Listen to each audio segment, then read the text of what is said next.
we should be okay. That's the first time anyone's ever said that to me. A very, very long time later. G'day mates, Nate the Aussie here. How you all doing? So I'm here with a couple of other faces. Two of them you might recognise. There might be a new one that you may not recognise unless you're in the HEMA community in New South Wales.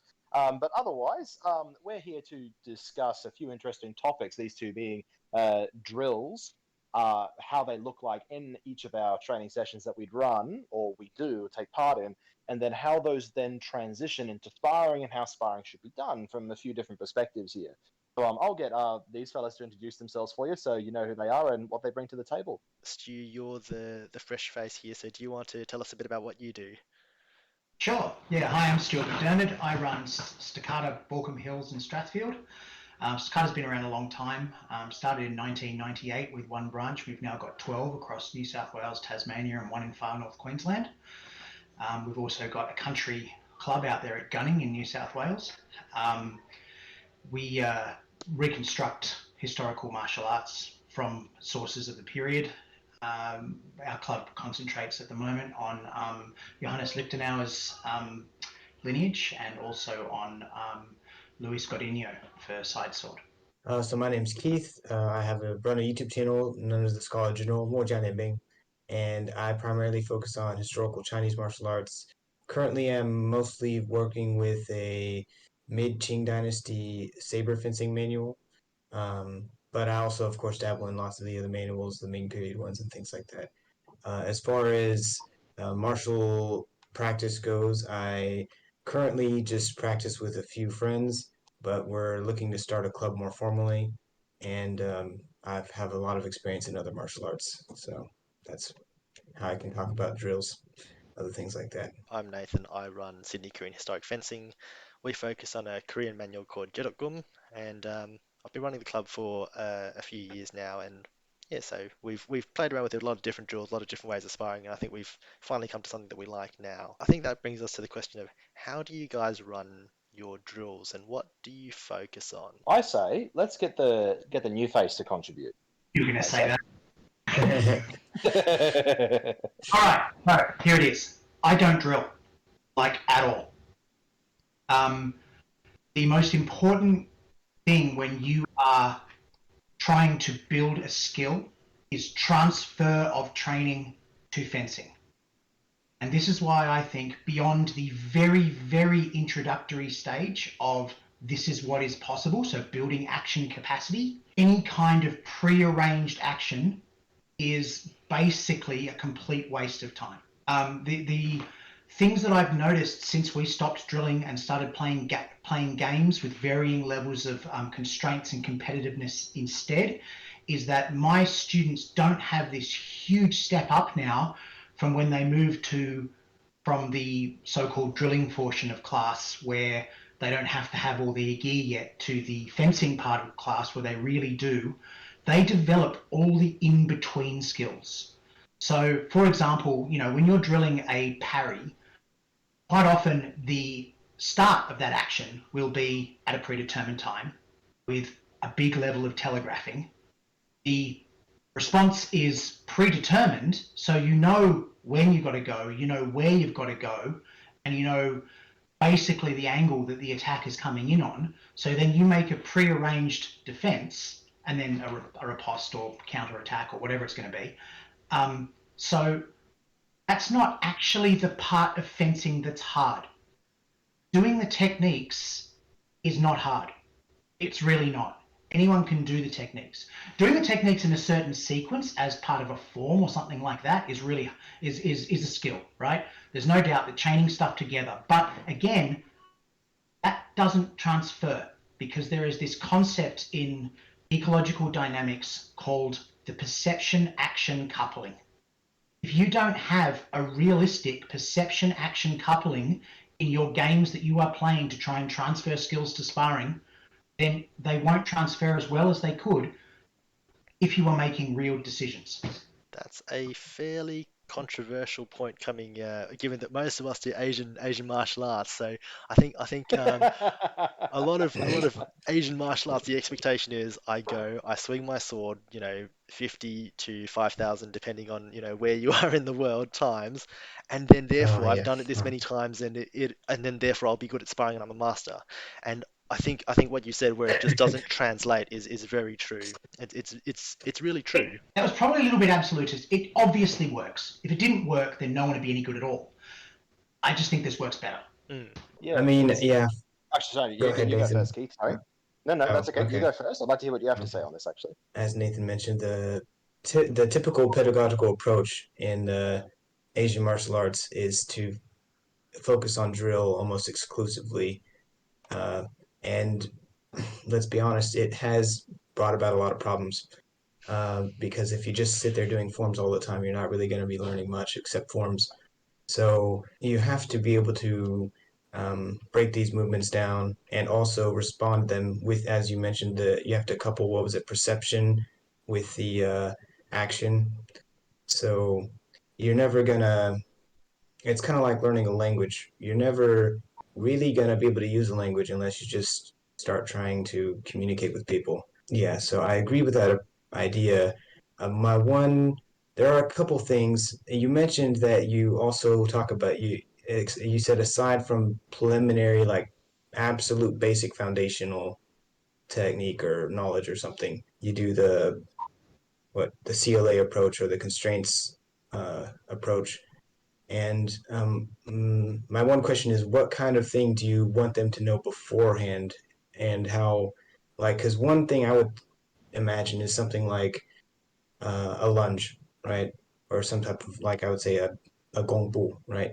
Whenever you do that, you could theoretically make a game to teach someone how to do a lunge, but you might end up with some weird, funky biomechanical stuff happening. Like, because one thing that a lot of people end up doing anyway is like putting their knee way past their foot, and we know from experience that over time that leads to joint degradation, and or it can have some issues. Not that it can never be done, but so do you teach, like, you have a little, like a little footwork, or what exactly do you teach before you take off before you just go with the games instead of drills?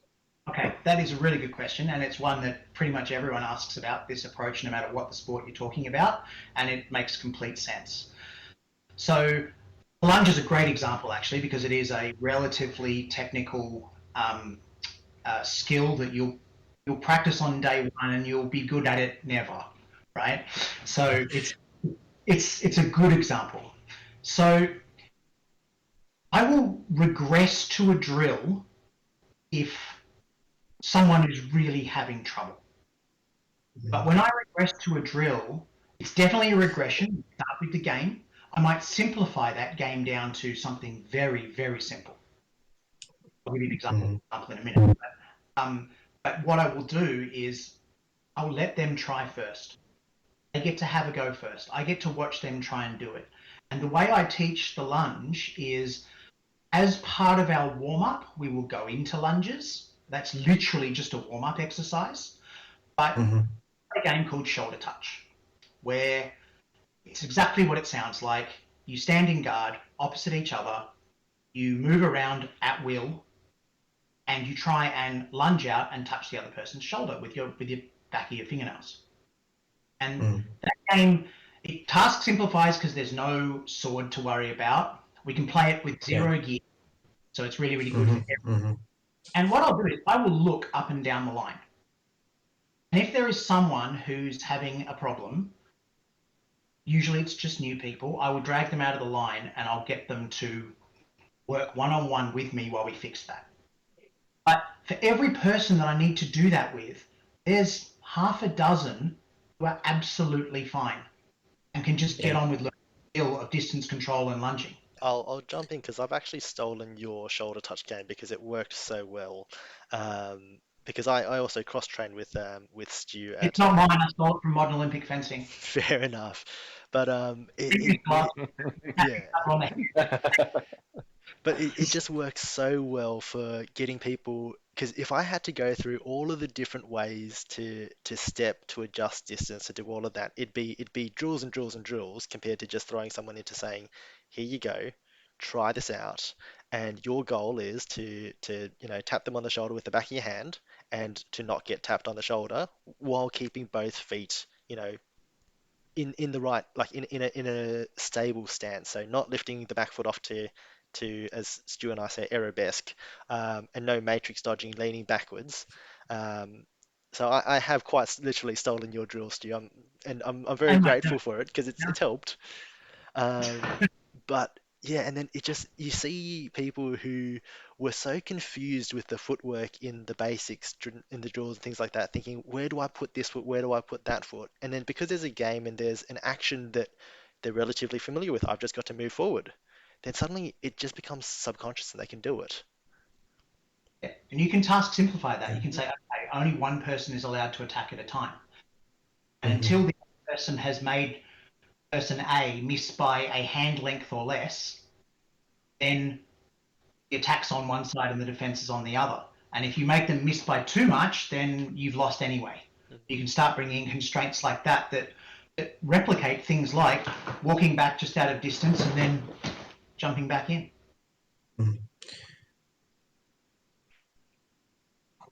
How do you guys teach a lunge? I know that lunge is the wrong terminology and all of that, but Yeah. But I know you have something that like it, even if it's done on a pass. yeah, well, I want Nathaniel to go first because he had something earlier that he didn't say, right? Oh, yeah. I mean, it's interesting. As soon as you mentioned shoulder touch, we do the exact same activity in Krav Maga and IKMF. Literally the exact same. I've also done it in MMA circles with mates outside of that as well. And we extend it also to feet as well. So you try and tap their thigh with your foot as well, or you try and touch their stomach with your hands, and then hands on the top of head as well. But it's the same idea, and it's done in pretty much the exact same way you described, actually. So I found that quite interesting. In regards to the drills and stuff like that, I might not go too much into that. I might do that a bit later, just because I think there was a good question asked before, and I thought maybe we can sort of humor that a bit more, get into that, and then I can maybe give sort of the way I do drills and sparring maybe a bit later. All right. Well, I can talk a little bit about how, not necessarily how I teach because it's just a group of friends. And the thing about ours that's not exactly applicable is that we mostly have experience in Chinese martial arts beforehand. So, uh, and most of the time in Chinese martial arts, you just do a lot of forms. And uh, basically, forms, as you mentioned, aren't really, it's not going to teach you how to spar, right? But it demanding, they're very demanding in terms of position and things like that, and balance and strength and flexibility, all that kind of stuff. So if you already have a background in that, then it's fairly easy to just already know how to lunge and things like that. But the problem is that if you're just going to take someone off the street and teach them how to sword fight, you don't want to waste 3 years perfecting your forms before you actually start to fight, So, but yeah. Most importantly, you'll only waste about 3 minutes as they walk out the door of the classroom. But yeah. Yeah, that too. Yeah.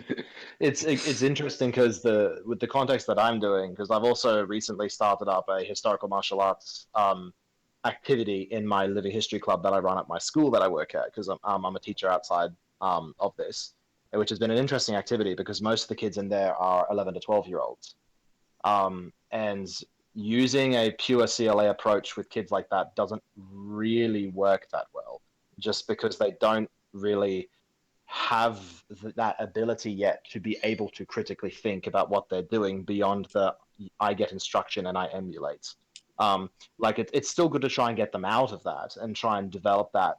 But I've found that I've definitely had to adapt what I do with that kind of context in comparison to the living history group I run.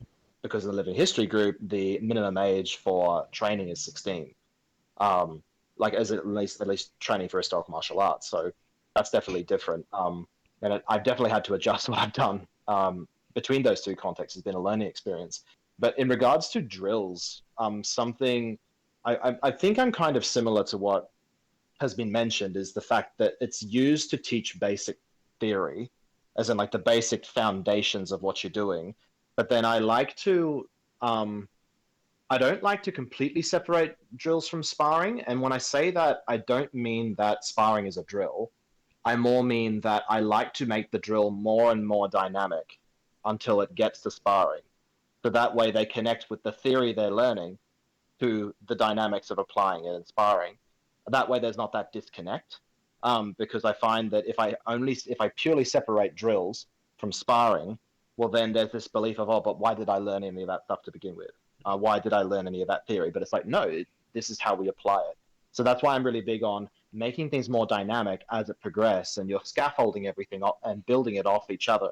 So then eventually, it's all about not just trying to change the sparring to suit the technique, but you're changing the technique to suit the sparring.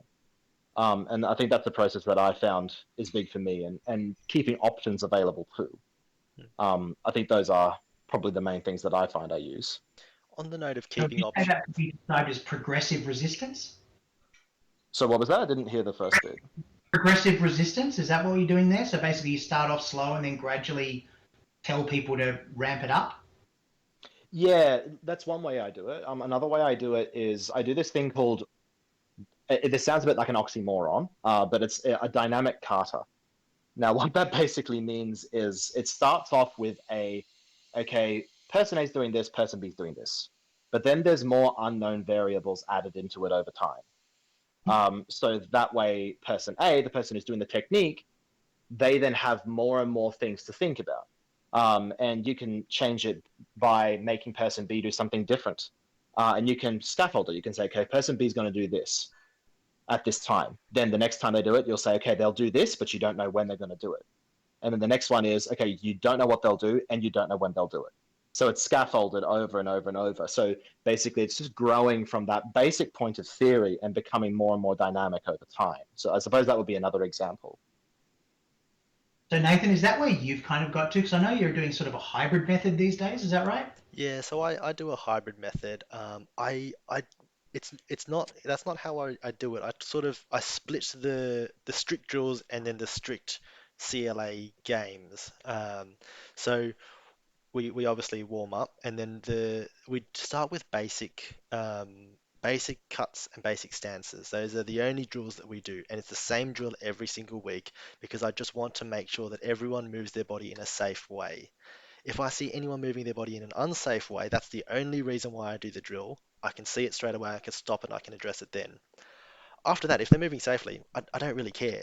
So then I make these constraints that approach drills where they're games. And I really like to try and at least throw one game in there where people will really struggle and they'll really suffer while listening to my instructions because it really makes a point clear of what doesn't work. And usually it's based on things that I've seen people do that doesn't work.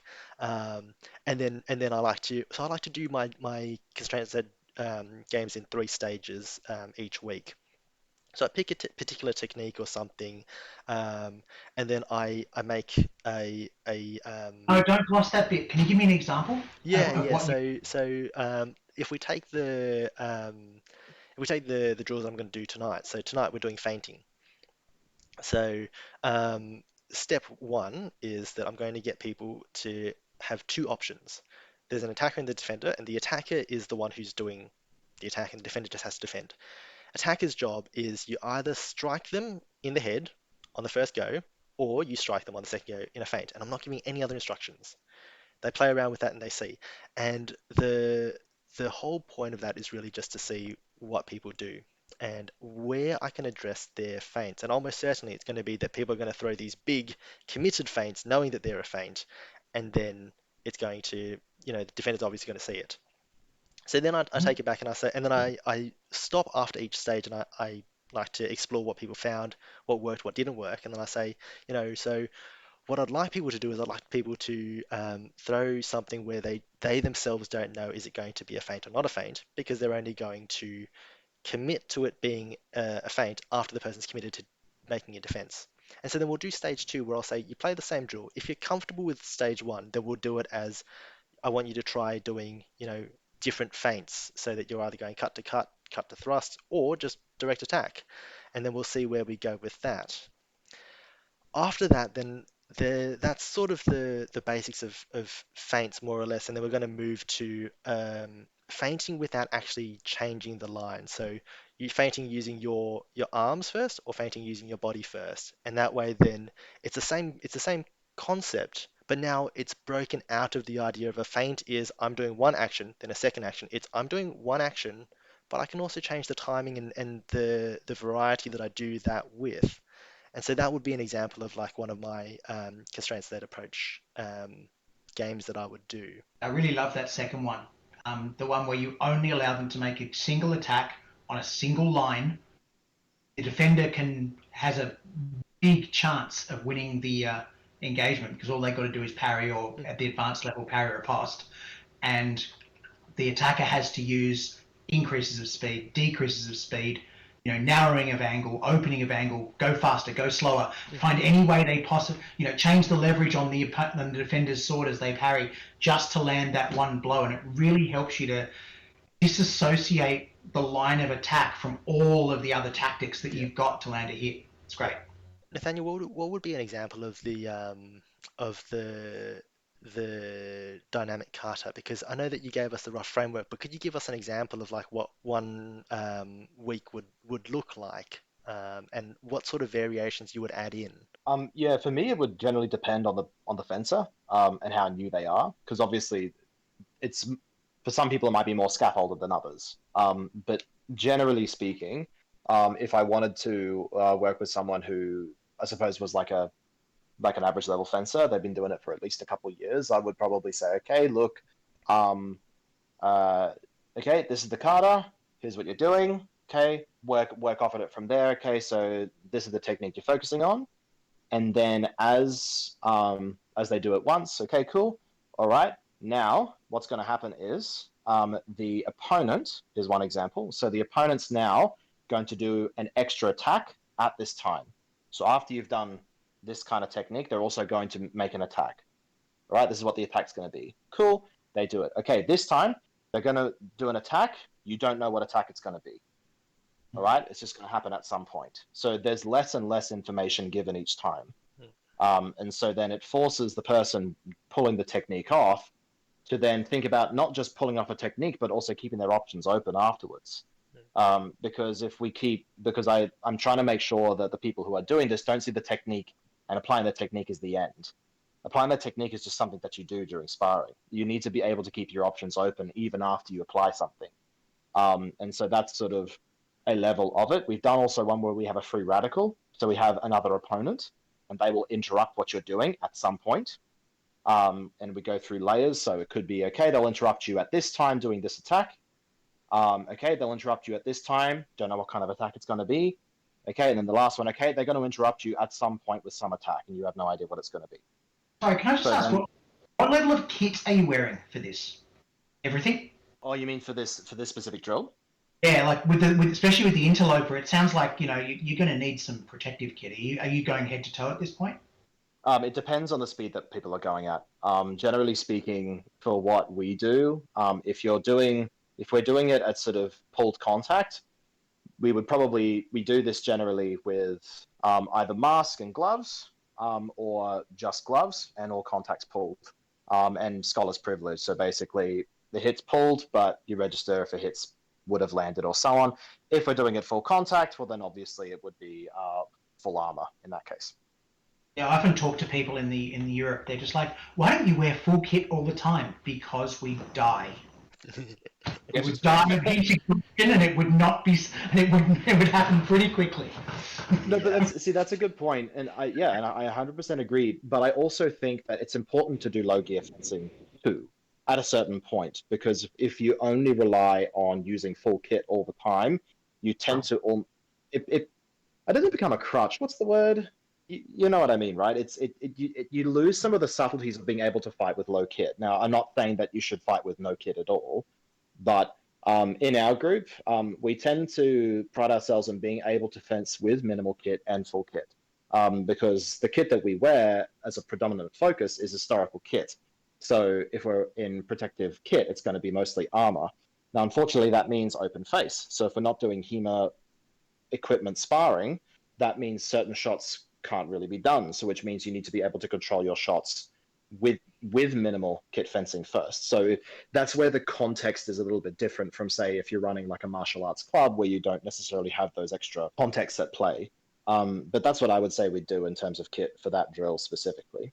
I also think that the doing drills in low kit is really important because I can also see where people are holding the muscle tension. I won't be able to see it if they're in full kit. Yeah, definitely. That's a good point as well. Yeah, so I actually want to add a little here. This is something that we use. It's kind of drill, but it's also a little bit different. But it's a little similar to what Nate was talking about. But what it is, it's not necessarily a pedagogical tool, but it's an interpretive tool. So whenever we're working with a manual that we're not familiar with, right, what we'll do is we'll basically, have a base interpretation of what we think it might mean, and then we try an action in a more constrained environment or like a drill, and then we'll try to expand it out like, okay, well, now you come at me with unpredictable timing or you have a different angle, and then we try to have some different distances we can be moving around freely, that kind of thing. So we will kind of isolate the variables at the beginning and say we think it might mean this, but then we try to expand it out, and eventually you try to do full sparring, or full free sparring, whatever. So, but that's because we're trying to isolate what techniques we think the manual is actually talking about, I think that's and an things like interesting that. point because the way that I see Nathaniel and Keith, your approach is that you start with the technique first and then you build off from there. Whereas for a lot of my drills, I really like to try and get the technique at the end. So I don't even tell them what the technique is, and I try to get them to Yeah. arrive at the technique based on the constraints of the drill. So for example, there's this technique called Yongyak Iljase, which is a counter thrust. And so then my stage one drill will be that they're learning to hold the center line and where the center line is with, two people just standing around trying to hold a center line and move the sword amongst each other so that they can hold the center line and deny the other person the center line. Stage two is that there'd be an attacker and a defender. Attacker is just trying to thrust to the face. That's all they're trying to do. Doesn't matter how they do it. I don't really care. The defender is trying to close it out so that they don't get thrust in the face. That's it. They play around with that. If once when they're doing it so they're closing out properly, then I add stage three, which is where I'd like them to try and stab the person in the face back without getting stabbed in the face. And I don't tell them how to do it, but then I also encourage the person who is the original attacker, so the person who's throwing the original thrust.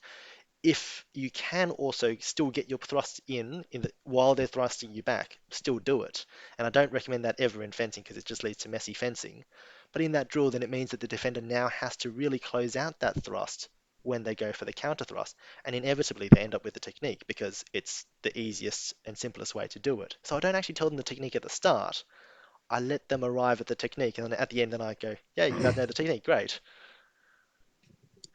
I would elaborate and say that with what you're saying, I do use that approach with activities as part of training. I've used that before. I still do, especially when I want to try and express the utilitarian nature of some of the techniques. Um, like I do that as well. I wouldn't say I'd use that as like a blanket all approach. I use that to sort of supplement what I do, I suppose, if that makes sense. Well, I think I like doing it as a. I don't do it for all the techniques because I agree that there are some Mhm. techniques where it's a bit harder to get people to arrive at it without showing them at least some part of it first. But I like doing it for most techniques because I think they learn so much more than just the technique. Because throughout all the drills, they find out a lot of things that don't work, or they happen to find things that work for other things that they weren't going to come at if they started with the technique. Yeah, I One, think that last bit. Oh, sorry. You were wanting to say something. Sorry. Oh, you sorry. don't I've been talking a lot. I'll shut up for a bit. You contribute to the conversation too. that last bit is really important, and it's the reason why we use a lot of partner changes in our games, because the way you do something against a 6.5 foot person who can lunge at you from across the other side of the gym, hate you. I hate you so much. You know who you are. And the way you make a normal-sized, reasonable person is completely different. But in all seriousness, different bodies will do things in different ways at different speeds in different sequences. There is no. Here's my other controversial statement: there is no such thing as perfect technique. And varying, making repetition without repetition is a huge part of the CLA approach, and it's really, really important for increasing the transferability and resiliency of anything you're trying to build skill-wise. Because what I was going to say is, I suppose pretty much the first bit of what you said actually was that part where Nathan finished off with saying how it, I can't remember the exact phrasing, but it was, remind me, Nathan, Yeah, sorry. so they like learn there so was much two more than benefits the for actual CLA. technique. They learn all of these things that don't work or work for other things. That's it. Yeah. So that last bit, that's one of the reasons why I like to use it as an activity, as sort of a frame for activities and so on as part of training. I think the reason why I don't just use that, but I also like to start with technique as well in the way in one of the ways being the way I mentioned is because people relate to techniques differently when I do that approach. So at least from my experience, when I've been instructing in that way, it starts off with, okay, here's the basic theory, but then it's all about how you make the technique work for various situations. And then it no longer becomes the technique. It becomes an approach. I suppose if that makes sense. So then the technique becomes a lot more dynamic. It becomes a lot more 3-4 dimensional. And because it goes back to that basis, I think this is very much related to the way I've kind of read a lot of historical texts from the period in Japan, because they're often phrased in that way. They're phrased that one cut becomes 10,000 cuts, and 10,000 cuts return back to that one cut.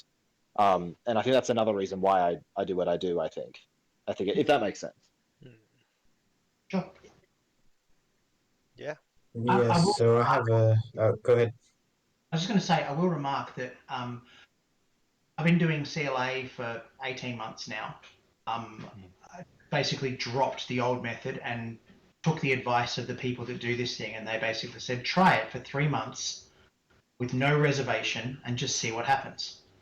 And so I tried it on all my guinea pigs, and they are now producing more, probably a lower number of historical techniques in sparring than I would have seen from people before, as in the total number of types. But I'm seeing historical technique get pulled off in fencing way more often than I used to. And the people who trained the new way, some of the people who sort of started a year before that are a bit shocked at how good they've become really quickly. My approach is definitely to try and reproduce the historical fencing where I can, but the reality of the situation is that my students are mostly a bunch of people who really didn't grow up playing much sport. Not all of them, but a lot of them really didn't grow up playing much sport. They've got time, space, inclination, whatever it is, to train once per week for 2 or 3 hours, and I need to maximize their fencing skill within those 2 or 3 hours. That is my job. I think the other Yeah. thing So. is, sorry, yeah, you go, Keith. Oh, there's a few things to add there, but yeah, this gets into something I wanted to mention earlier, which is the you have someone come in and they might not have much time, right? So getting them to do live exercise is obviously beneficial. However, Nathan also mentioned that there's certain techniques where he feels that he can't create a game around it necessarily. Or as I was thinking, as you just mentioned, there might be some historical techniques that don't seem as intuitive, right? So it might be difficult to completely, or to not completely, you can never really completely, but it might be difficult to get a lot, like a very historical looking, whatever that means, historical looking fencing, if we don't have it just might be difficult to construct games for all the techniques that we know or that we think existed. And for example, in I also train BJJ, and I know that there's some things where you could try to constrain a game, but if you're going against, you could take a white belt, and if they're going against someone who really knows what they're doing, there's nothing they can learn except to basically get choked a bunch. Tap out all the So time. That was my there first has to session. be there has to be a couple principles you feed them at the beginning, like keep your elbows tucked or something like that. And Right, but why not play a game it's gonna where be the goal is for one person to untuck your elbows and for you to keep them tucked. Go. yeah. Then you learn Yeah. the skill of keeping your elbows in, because being able to do and knowledge of are not the same thing. hmm Yeah, I agree with you there. I guess my only thing would be you mentioned that some of the students they're able to pull off the techniques a lot more frequently, but their range of technique is not as great necessarily. Um, Yep. and one question is, is that just because of they haven't been fencing long enough, or is it because they you are working to think of games or constraint games that can get some of those other techniques into the practice? Look, I can't say for sure, but my gut feeling about it is that effective games take up more class time than the amount of time you would want to spend on a drill. And because Mhm. every learner is different and every learner is coming from a different context and a different set of physical abilities, yada, yada, yada, they will, if you throw, this is just a number, 8 techniques at them across a lesson, I know most people don't do that, but I'm exaggerating for effect, then they might pick up 2 of them as being ones they can reproduce, right? And those 2 then become the ones they get. And then next week you do it again and they get 1 or 2. Now they've got fairly broad knowledge of those techniques at that point, but they don't have very deep knowledge or very resilient knowledge of those techniques. So when I say I see those techniques, you got to realize that a lot of the time when you see a technique that someone's only drilled, it actually fails, right? It actually fails when they try and use it. Whereas what I'm seeing is that when it's a technique that's been gained over a skill that's been gained over a good sort of 10, 15 minutes of solid, competitive work, that both transfers and is resilient to change in a way that a drilled technique is not. Yeah. If I could maybe add to Yeah. that, actually, with what you're saying, sorry, Keith, I'll be very quick, I promise. But No, go because ahead. with teaching, one which is I know is not 100% the same thing as teaching in a historical martial arts club necessarily, but the idea of getting people to improve their skills and so on is something that I found is a good thing with the game thing, and it's one of the reasons why I use it as part of what I do, is that people end up learning without realizing they're learning. Because when you realize you're learning, it puts learners pressure on you to get it right. Whereas if you don't realize you're learning in a situation, for example, like a game, then that inhibition is not necessarily there. So a game which is all around the concept of someone delivering a thrust at you, offset the point, or something like that along those lines, which is something that we do. It is an effective way to do it. I think probably what I would say that's why I combine it with what I do. I don't only use that. I also have, I suppose, again, that same basis I was talking about before, but combining that with what I do, I found has definitely been beneficial for sure. I think Yeah, the other bit I'll talk about with regards to worrying about, the expression of correct technique and all that. Have you ever noticed that you'll go to a multi-school event with multiple schools that you know, and you'll watch their people fence and you'll go, that guy is that one student, that guy is that one student, that person there, that, you can tell by the way they move. And that's stuff that they've not been taught. That's just them watching the senior students and mimicking by osmosis. So that stuff it comes out of the environment by itself. Yeah, I definitely have seen that in what you're talking about for sure, and that's a whole other interesting topic, being able to tell who learned from who just based on how they fence. Um, I'm happy to say I haven't seen anything like that from the people that I've instructed. I haven't seen anyone who fights like me, or at least I haven't had anyone say, "Oh, I can tell that you've taught that person." Really, people end up, at least in our group, developing their own approach. They still use the techniques, and they still they still use the historical techniques from the texts, but they don't all fight the same. There's still some difference there for sure, which I'm very relieved to say, because otherwise, if I think if someone was able to link them to me, I would feel that I wasn't not only getting them to be the best fencer that they can be, but also not really going with the text either, because the text actually endorsed the approach of, yes, you learn the theory, but then you learn them yourself and prove them for yourself and make them work for you. I Yeah, don't think it's a bad I can thing. agree. Sorry, Nathan. Oh, well, I was going to say I don't think it's a bad thing if your students do look like you, because it's not that they're a picture perfect copy of you, but it's that there's something about the way that they move, not necessarily the exact way that they move and them looking like a carbon copy, but it's just that there's something there that you're like, oh, that's that person's style. And I don't think that's a bad thing. For example, like with my students, I want them to look like they're fencing cleanly and not to go for doubles and things like that, because that's the club culture. And then I think if they go and fight other people who, where they have a messy double fest all around, people will be able to see, oh, look, this club fences differently. And that's not a bad thing in itself. So I'll elaborate. That's kind of what I mean. I think, I more kind of mean I don't want the people I'm teaching to be me, as in copy and paste, Mm, Control C, mm. Control V. And Um, and I think none of us want that for any of our students because well, not they're exactly. not in my body. Well, no, for well, yes, yes, yes, indeed. No, but like I think that's what I mean is that like if people happen to be able to tell, oh yeah, I can tell that so and so taught you, great. But that's not my priority. My priority is to teach them and show them and help guide them to become the best fencers they can be within a system. And sort of that's the way I see it, at least for me.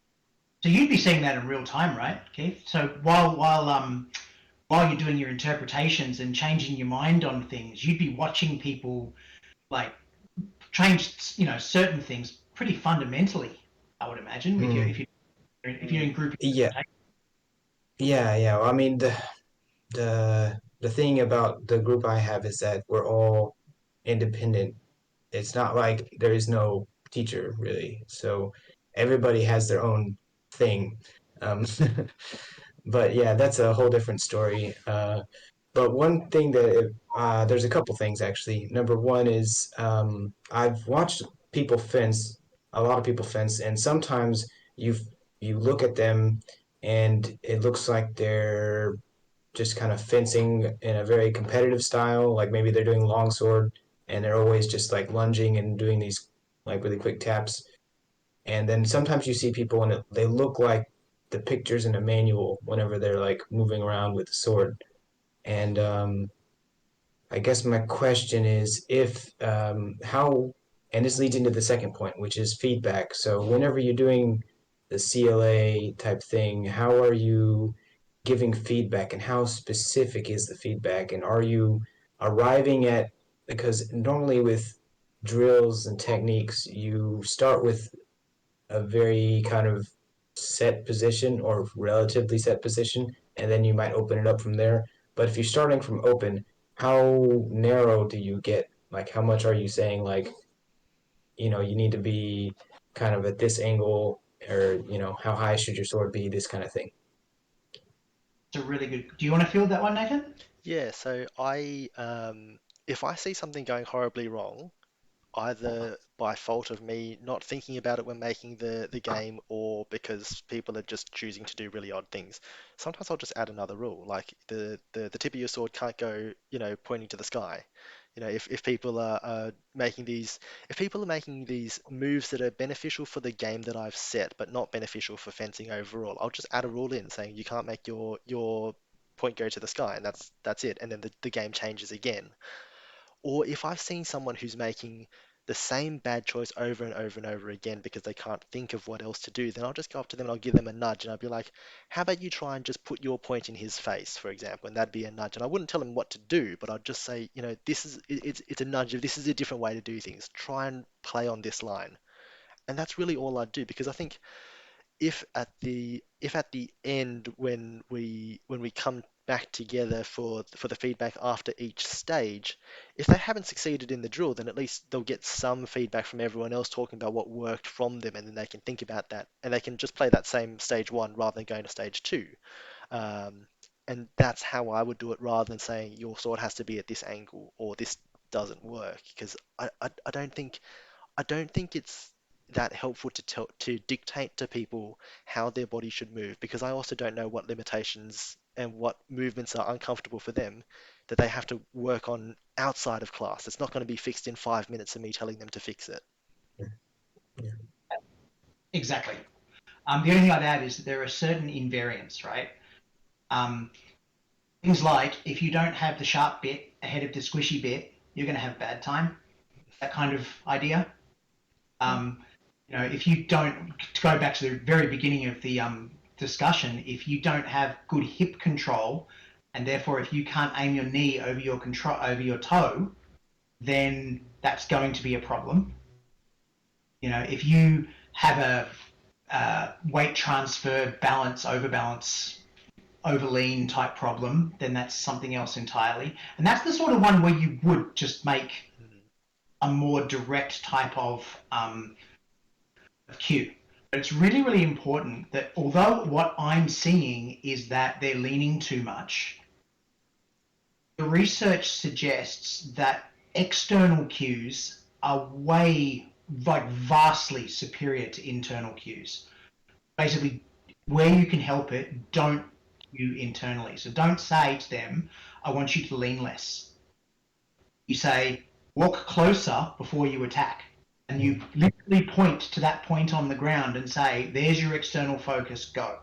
It's really, really, I can't stress that enough. I've had huge success in trying to, and don't get me wrong, it was hard, and basically saying, contract this muscle and turn this part of your body, that kind of stuff, to no, just make sure this happens and just direct it all completely externally. And it's a huge difference to the rate at which cues are picked up.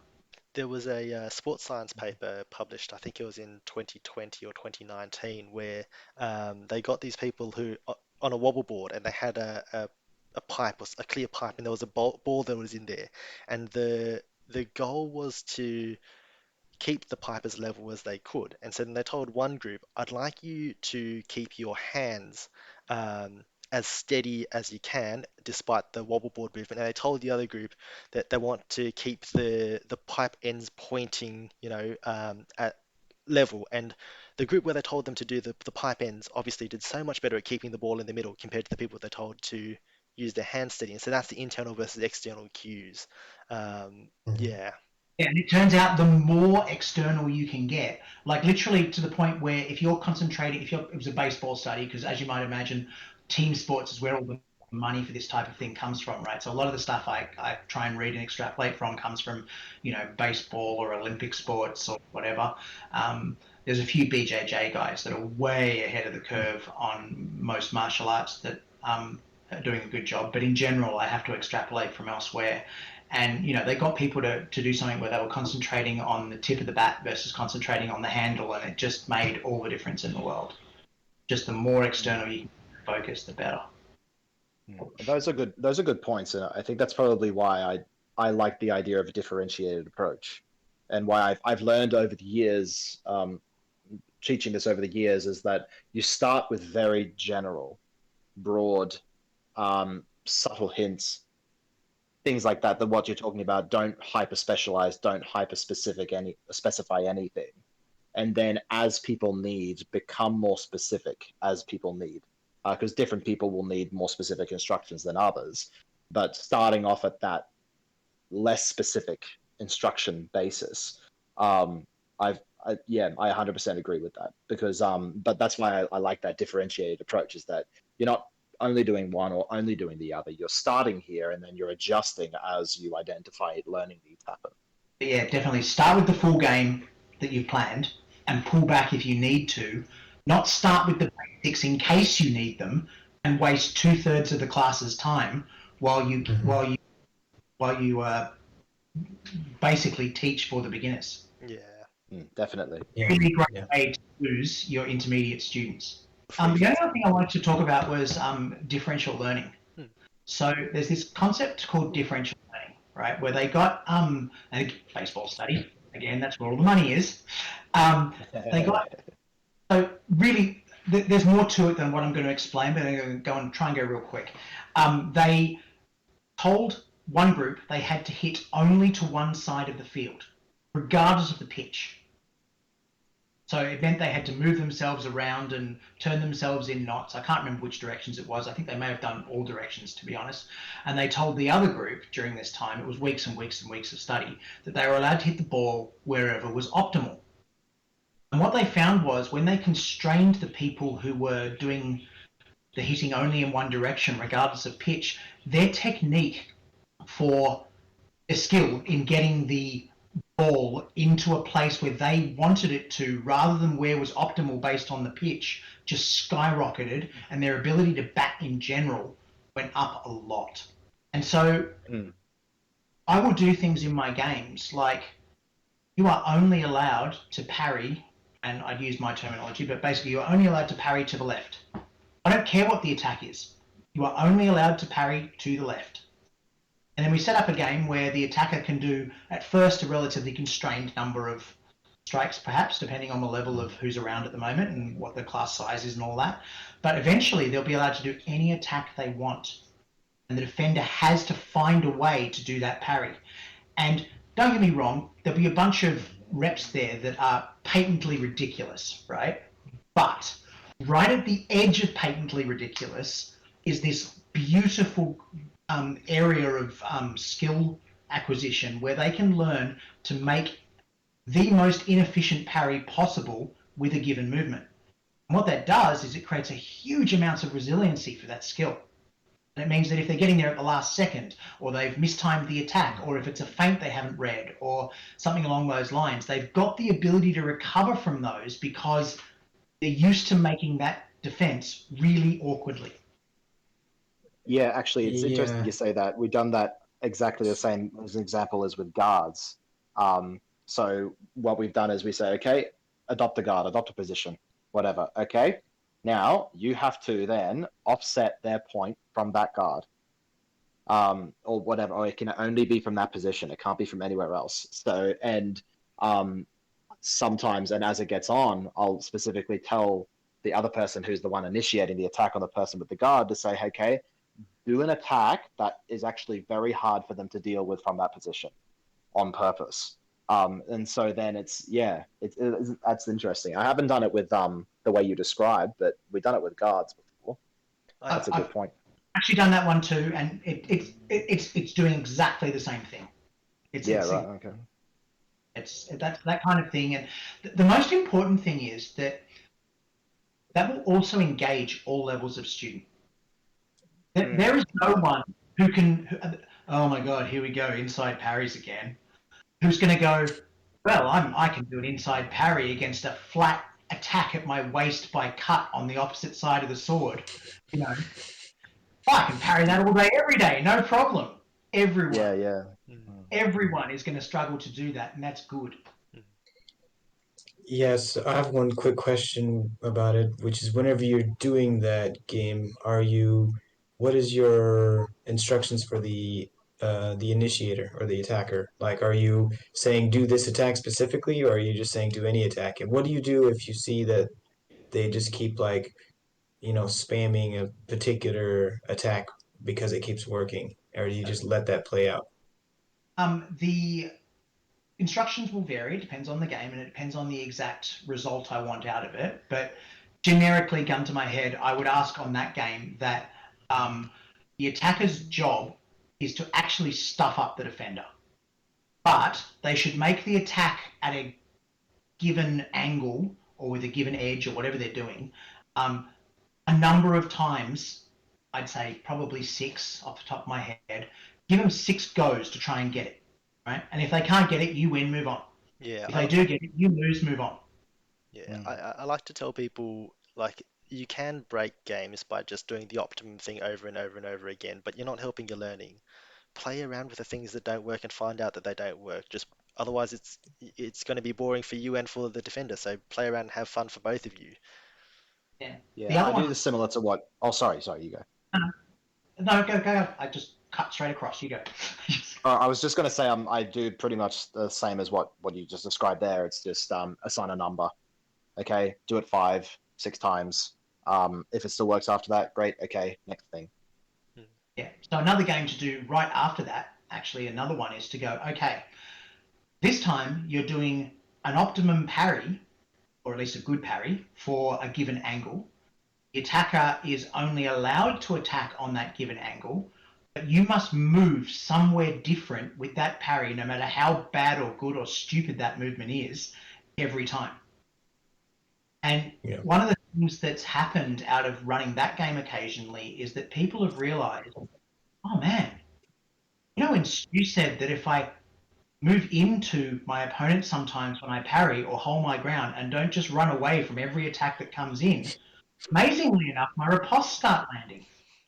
And so that's been really good. People basically, move by either foot or both feet, via a step or via a jump, on every single angle you can possibly think of until you run out, then swap. And that game has taught people what the advantages and disadvantages of certain parries are. Because the attacker is told, you're just making an attack, make it direct, make it as real as you need to. The defender is being told, make that parry and then make the riposte. And for anybody who's beyond the beginner level, as they attempt that riposte, it's on, go for a touch. I'd also like to add to the making games where it's they've got to do a movement that's suboptimal, is that often I'm doing it in the context of them trying to get to a certain technique, but sometimes they do something that I had never thought of but works really well. And I didn't create Jidokum, I'm still interpreting it myself, and sometimes you're like, that's a really good way of doing it. And so that's sometimes I learn more than the students do. Sometimes Yeah. Nathan. Sometimes. Yeah, that's definitely happened to me with you. Done something out of Jedok Geom and it's.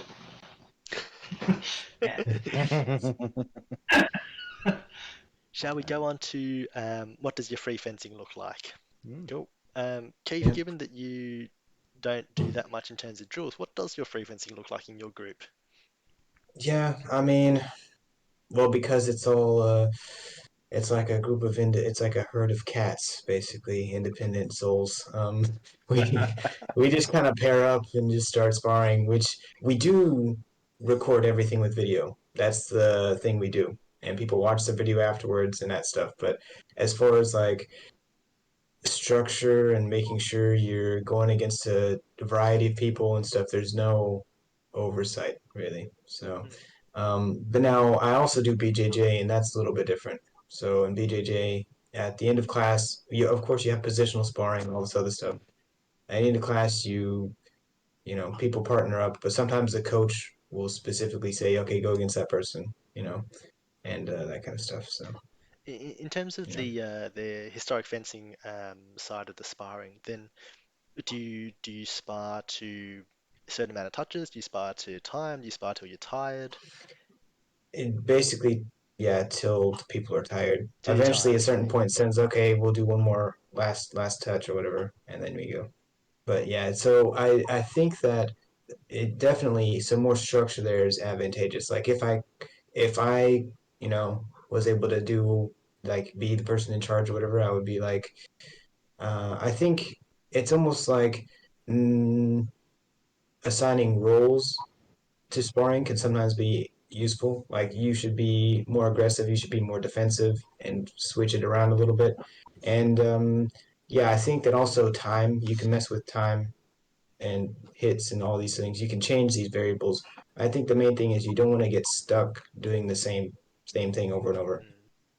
What we do is we start off when it's someone sort of getting into sparring for the first time. We just call what we call slow freeform, and slow freeform is basically half speed sparring, where basically light contact is made, and by light contact is then the sword is placed, or If it's an area, or if you're not sure, okay, I don't want to place it, that's okay, we just do scholar's privilege, yep, you count that hit.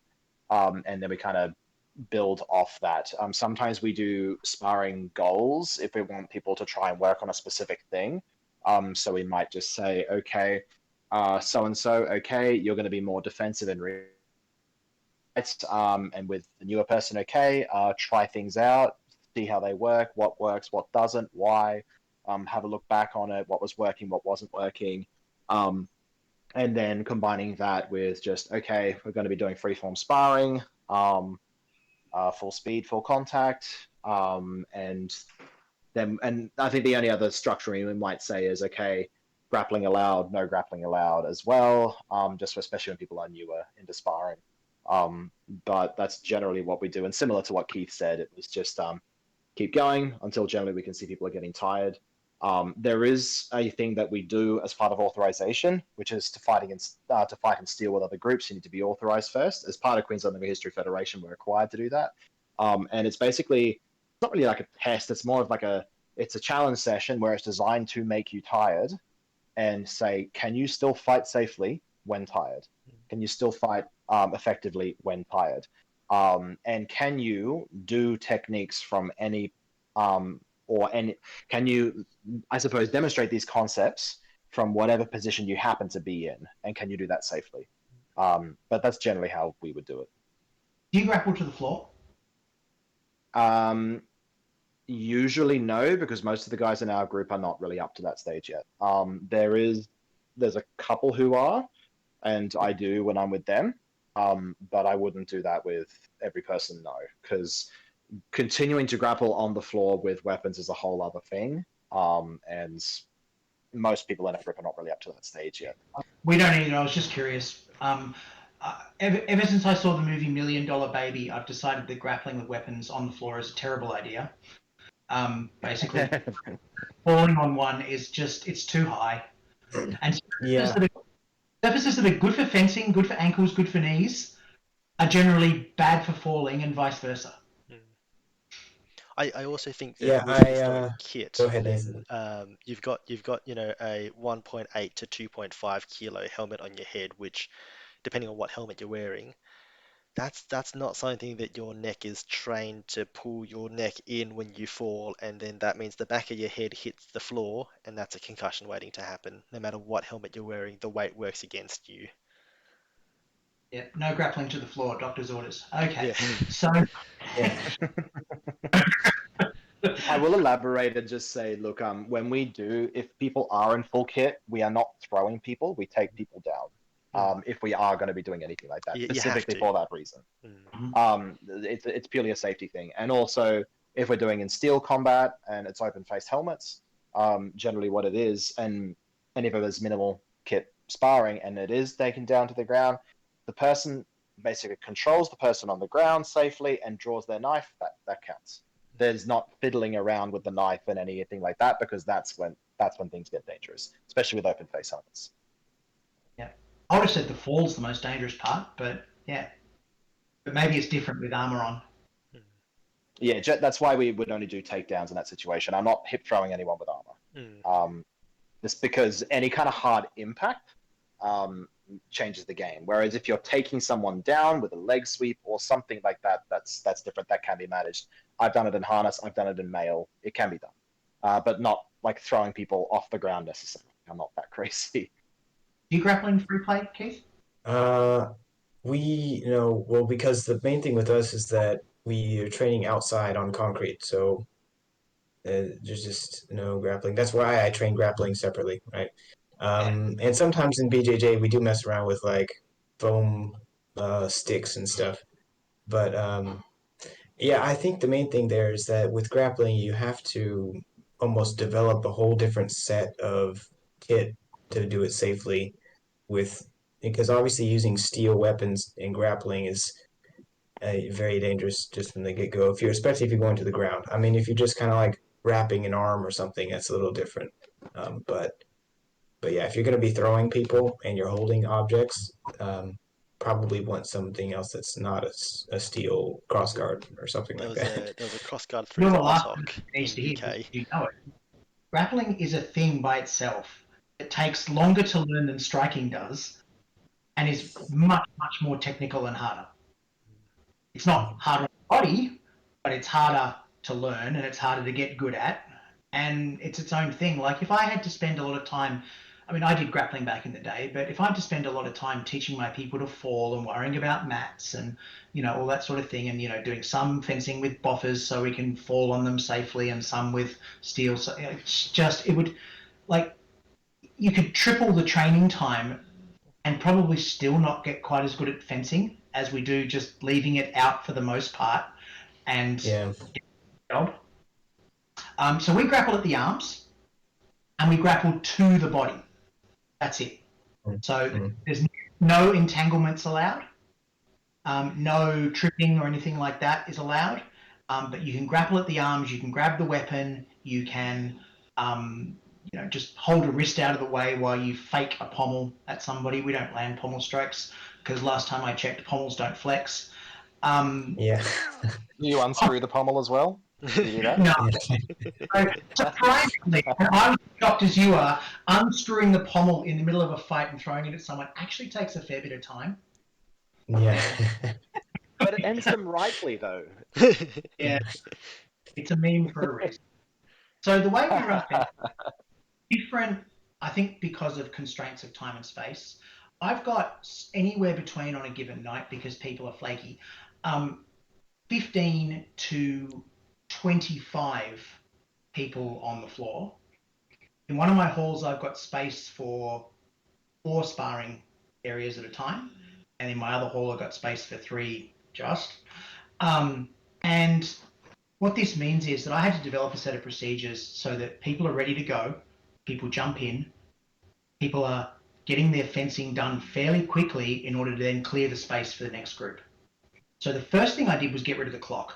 The clock is gone. We don't time rounds. And the reason we don't time rounds is because whether you mean to or not, timing rounds does 2 things. 1, you've got to have someone timing, which is super annoying.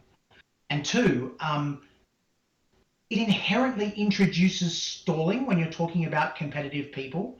Like you get someone who goes, I've hit you 50% of the number of times we're going to fence in this thing, and consciously or unconsciously, I'm now going to basically stall out the rest of the round. Now, you're never going to stop that, but having a clock really makes that an option in a way. It's not. So something called the pass.